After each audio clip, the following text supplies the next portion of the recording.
Next अब हमारे पास आ जाते हैं मोनोसेक्रोइड्स। मोनोसेक्रोइड्स कार्बोहाइड्रेट के सबसे स्मॉल यूनिट होते हैं। ये क्या करते हैं, मोनोसेक्रोइड्स जब आपस में कंबाइन होते हैं तो हमारे पास कॉम्प्लेक्स मॉलिक्यूल्स बनाते हैं। ये स्वीट होते हैं टेस्ट में। इनकी एग्जांपल ग्लूकोज और फ्रुक्टोज आ जाती है।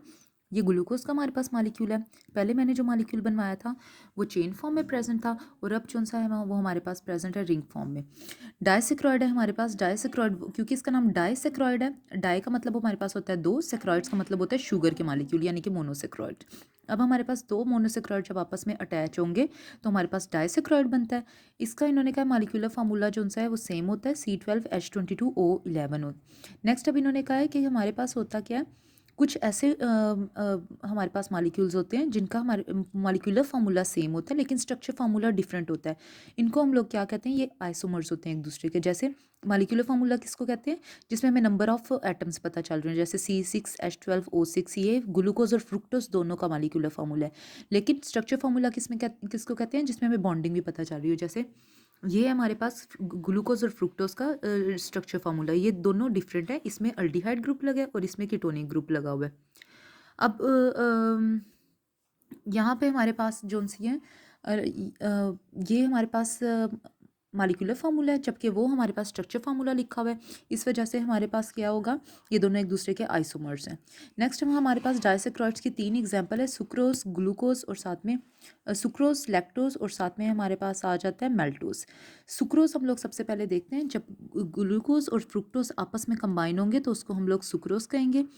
अब हमारे पास ग्लूकोज जोन सा है वो यहाँ पे लिखा हुआ है, और फ्रुक्टोज जोन सा है वो हमारे पास ये वाला फॉर्मूला है। अब इन दोनों के जो लास्ट पोर्शन है OH है, यहाँ पे भी OH है, इसका H और इसका OH दोनों आपस में कंबाइन होकर वाटर मॉलिक्यूल जोन सा रिमूव करेंगे। इस बात से कोई फर्क नहीं पड़ता इसका OH हो और इसका H हो, इस तरह चाहे रिमूव कर ले।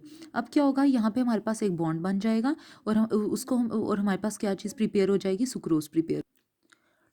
जैसे हमारे पास अब यहाँ पे क्या हो गया, सेंटर में ऑक्सीजन आ गया है। ऑक्सीजन और कार्बन के दरमियान जो बॉन्ड बनता है उसको हम लोग बोलते हैं ग्लाइकोसाइडिक बॉन्ड बन गया है।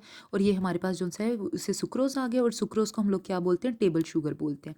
नेक्स्ट हमारे पास एग्जाम्पल आ जाती है लैक्टोज की। लैक्टोज जो है उसमें गलैक्टोज और ग्लूकोज जब आपस में अटैच होते हैं तो लैक्टोज बनता है। ये ग्लूकोज का रिंग फार्मूला लिखा हुआ है, रिंग चेन लिखी हुई है। और ये जो है ये हमारे पास गलैक्टोज है।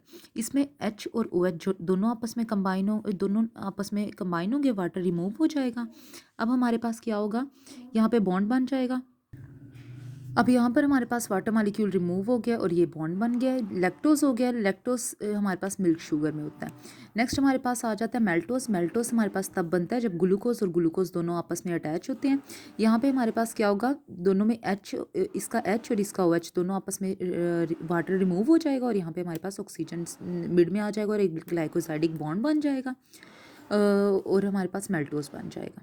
नेक्स्ट हमारे पास मेल्टोज की यहाँ पे लिखी हुई है, एक मेल्टोज का यूज़ लिखा हुआ है। इन्होंने कहा है कि जो हमारे पास बियर ब्रेवर्स होते हैं, ब्रेवर्स कहते हैं वो जो ड्रिंक्स बनाते हैं, बियर कहते हैं जो अल्कोहल्स बनाते हैं, वो क्या करते हैं, वो बार्ले की फर्मेंटेशन करवाते हैं। फर्मेंटेशन जो है with the help of micro organism जो इंजाइम्स रिलीज़ करते हैं।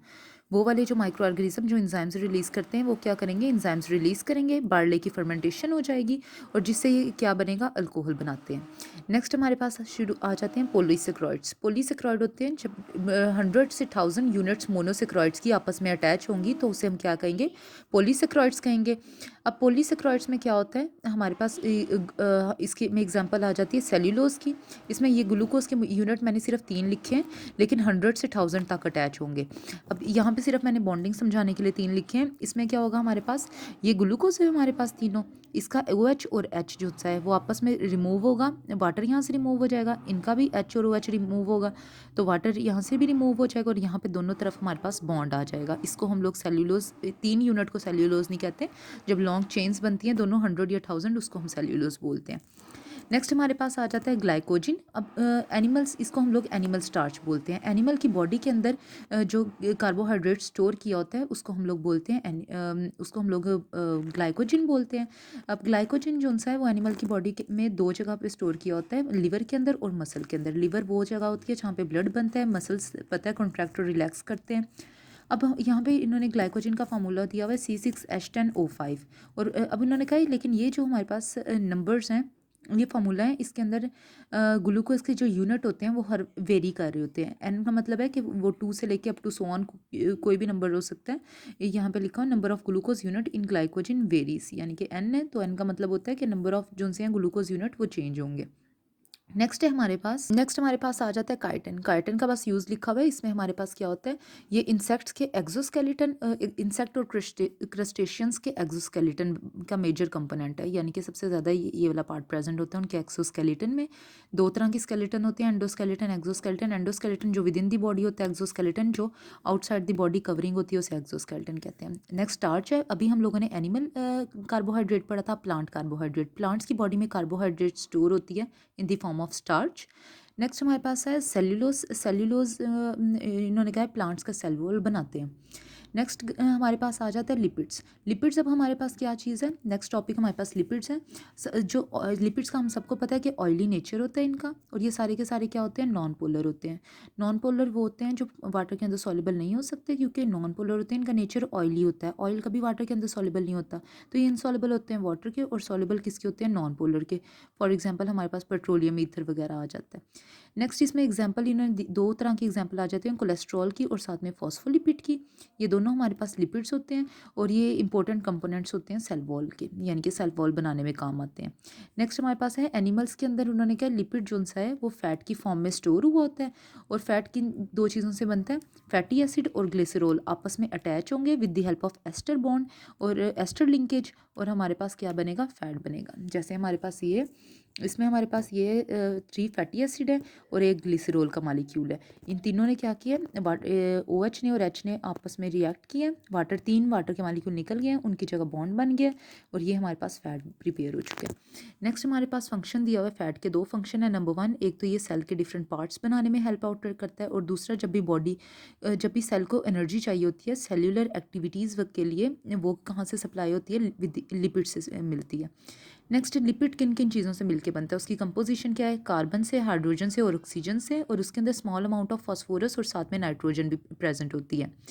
अब इन्होंने कहा है कि ऑक्सीजन क्योंकि कार्बोहाइड्रेट में भी प्रेजेंट होता है और अब लिपिड में भी प्रेजेंट है, तो इन्होंने कहा है कार्बोहाइड्रेट में इसकी अमाउंट ज़्यादा होती है, लेकिन लिपिड्स के अंदर कार्बोहाइड्रेट के कंपैरिजन में ऑक्सीजन की अमाउंट बहुत ज़्यादा कम प्रेजेंट होती है।